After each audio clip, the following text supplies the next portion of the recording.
Bonjour et bienvenue. Ce cours est destiné aux formations techniques et technologiques telles que ST ou école d'ingénieurs. Il a pour but donc d'aider les étudiants à exploiter au mieux tout document technique. Une telle exploitation nécessite entre autres une lecture parfaite du dessin technique. Pour cette raison, nous allons travailler sur cet aspect afin de pouvoir lire au mieux un dessin technique. Pour ce faire, nous vous proposons ce mécanisme qui est un renvoi d'angle avec l'émetteur de couple. La première des choses qui peut nous approcher de la lecture correcte du dessin, c'est d'être attentif au titre. Il s'agit bien d'un renvoi d'angle avec l'émetteur de couple. Après, il faudra, dans un premier temps, considérer le système comme étant une boîte noire qui interagit avec son environnement via des entrées et des sorties. Donc, repérer l'entrée et repérer la sortie. Sur ce dessin, nous pouvons constater que l'entrée, c'est bien l'arbre numéro 9 et la sortie, c'est bien l'arbre numéro 6. Donc, l'arbre numéro 9 est mis en rotation grâce à un moteur électrique qui n'est pas représenté. Ce moteur va transmettre la puissance à l'arbre d'entrée 9 pour que ce dernier la transmet à l'arbre numéro 6 et donc vers la sortie. Ceci étant, nous constatons d'abord que l'utilisation de deux pignons coniques nous permet de concrétiser le renvoi d'angle. Étant donné que les arbres d'entrée et l'arbre de sortie forment un angle droit, et donc le mouvement de rotation dans ce sens-là va être transmis dans un autre qui lui est perpendiculaire.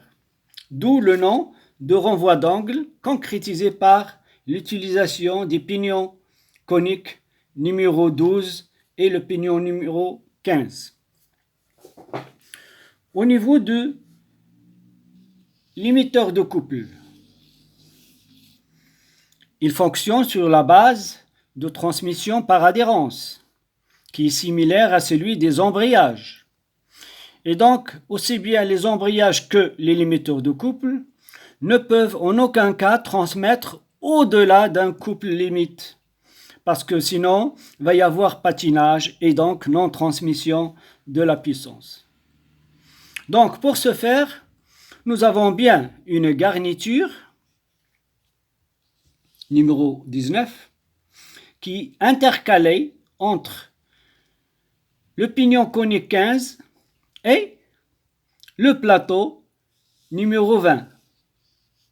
Il suffit donc d'exercer une grande pression au niveau du plateau pour venir écraser la garniture 19 entre le plateau et le pignon conique pour pouvoir assurer une meilleure adhérence et donc une transmission des puissances de l'entrée vers la sortie.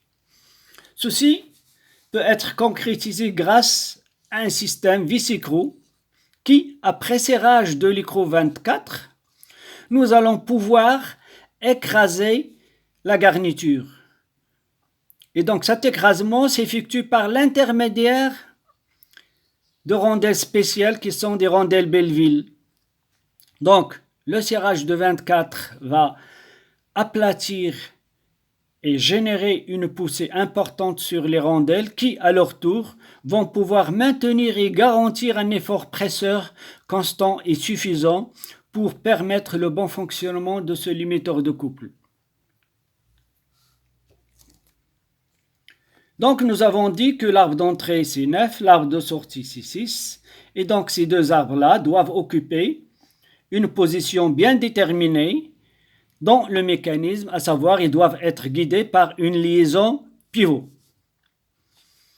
Le guidage de 9 est concrétisé par l'utilisation de deux roulements, roulement à billes à gorge profonde et roulement à aiguille. Alors que le guidage de 6 est concrétisé par deux autres types de roulements qui sont deux roulements à rouleau conique. Ces roulements permettent uniquement une simple rotation des arbres autour de leur axe. L'utilisation des pignons coniques ou renvois d'angle nécessite un réglage au préalable, celui de l'engrainement des dents du pignon moteur avec le pignon récepteur. Il faut ajuster le jeu et pour cette raison, on doit respecter la règle suivante qui dit: pour permettre une meilleure transmission de mouvement dans le cadre d'un engrainement de pignon conique, il faut satisfaire la condition suivante, à savoir la coïncidence des sommets des cônes, aussi bien du sommet du cône du pignon moteur avec celui du pignon récepteur. Pour cela, au niveau de cet arbre-là, nous avons prévu une cale d'appui qui bute contre un épaulement de l'arbre de sortie et sur laquelle nous avons positionné un roulement buté qui va encaisser l'effort presseur provenant depuis l'écrou à travers les rondelles Belleville, le plateau, la garniture et le pignon conique 15. Et donc cet effort reste un effort interne. Il ne sera en aucun cas encaissé par ces deux roulements, ce qui permet d'allonger la durée de vie des roulements coniques et de se limiter à encaisser l'effort presseur par ce roulement qui est le mieux placé pour encaisser l'effort axial. C'est ce qui explique sa présence à ce niveau-là. Donc, l'épaisseur choisie de cette cale va nous permettre d'ajuster le réglage du sommet du cône du gros pignon numéro 15, à savoir le pignon de sortie. Par contre, ce pignon-là, on peut ajuster son réglage en permettant une légère translation de la bague extérieure par rapport au bâti. À savoir, celle-ci peut légèrement bouger afin d'être ajustée et prendre appui sur ce couvercle-là. Pour cela, il suffit d'intercaler ici, d'introduire des cales d'épaisseur qui vont repositionner le couvercle et permettre au roulement de prendre une nouvelle position qui va satisfaire à la condition de coïncidence des sommets des cônes.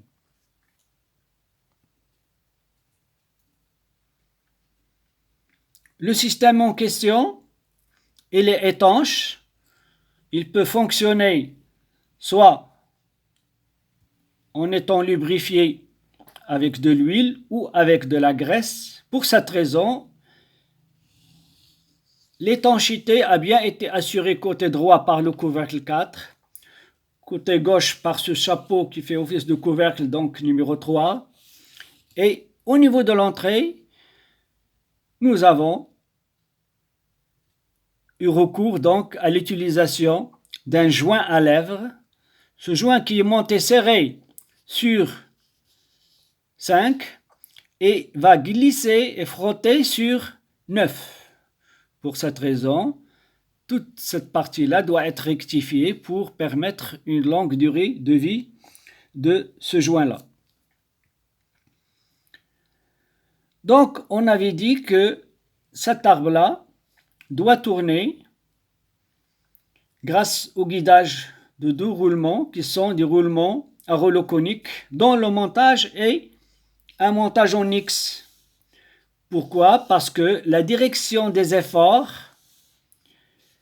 va former la lettre grand X. Et parce que nous avons bien l'arbre qui est tournant par rapport au bâti.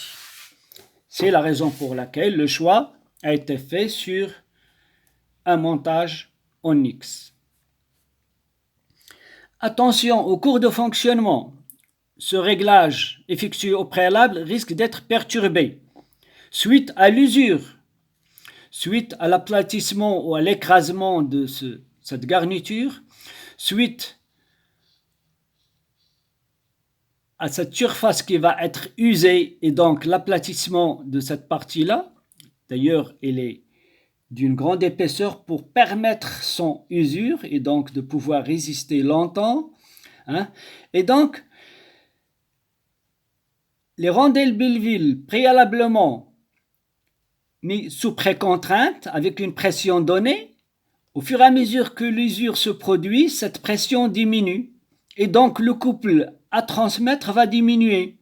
Et donc, on risque de ne pas transmettre le couple qu'on a l'habitude de transmettre au préalable. Pour cette raison, on sera amené à agir au niveau de cet écrou-là, après avoir enlevé cette goupille fondue, on doit serrer légèrement l'écrou pour écraser de la même façon qu'avant ces rondelles-là qui vont nous garantir cette fois-ci l'effort convenable de pression qui nous permettra justement d'assurer l'adhérence et de transmettre le couple.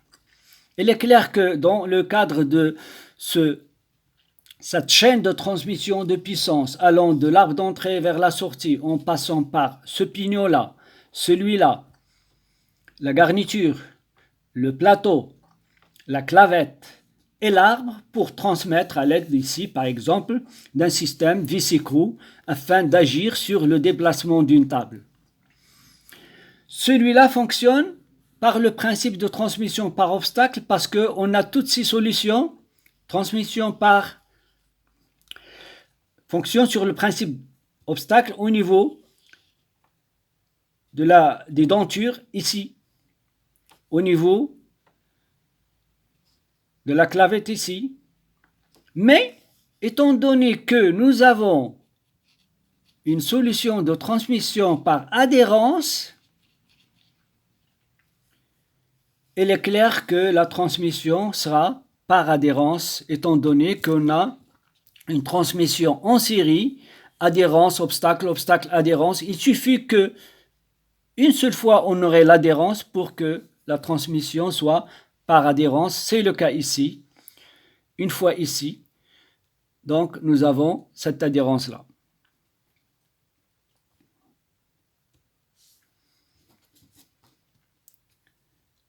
Autre chose à voir ou à faire, le serrage excessif de ces vis-là qui vont appuyer très fort sur les bagues extérieures risque de freiner la rotation de 6.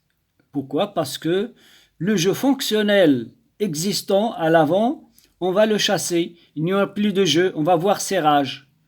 Donc, on doit placer ici des cales de réglage qui, après serrage, on arrive au niveau de ces cales de réglage, on ne peut pas aller plus loin, ce qui nous permet de garantir le jeu fonctionnel et donc une simple rotation de 6 sans qu'il y ait un jeu excessif au niveau de la translation. Donc, les cales de réglage ici vont garantir l'existence du jeu fonctionnel dans les roulements à rouleau conique et par conséquent permettre la rotation de 6. Les cales de réglage ici vont nous permettre d'ajuster au mieux en translation le pignon d'entrée 12 par rapport au pignon de sortie 12 pour satisfaire la condition de coïncidence des sommets des cônes. Le choix avec précision de cette épaisseur-là, de cette cale sur laquelle s'appuie le roulement buté est extrêmement important parce qu'il va ajuster la position du sommet du cône du pignon 15. Et donc, grâce à cette épaisseur-là préalablement choisie avec une grande précision, grâce au choix des cales ici, on pourrait satisfaire la coïncidence des sommets de cône et donc garantir un bon engrainement à ce niveau-là. En cas où le couple résistant de la sortie est extrêmement important, et dépasse le couple transmissible par ce limiteur de couple, on va assister à la rotation de 15 autour de l'axe numéro 6 sans entraîner ce dernier en rotation. Étant donné que 6 va s'opposer à la rotation à cause d'un couple résistant extrêmement important qui dépasse de loin celui toléré par cette solution technologique. Et par conséquent, il n'y a pas de transmission de mouvement. Le pignon 15 commence à tourner autour de son axe. Et donc, on a bien choisi le roulement buté pour permettre au pignon 15 de tourner sans frotter sur cette pièce-là.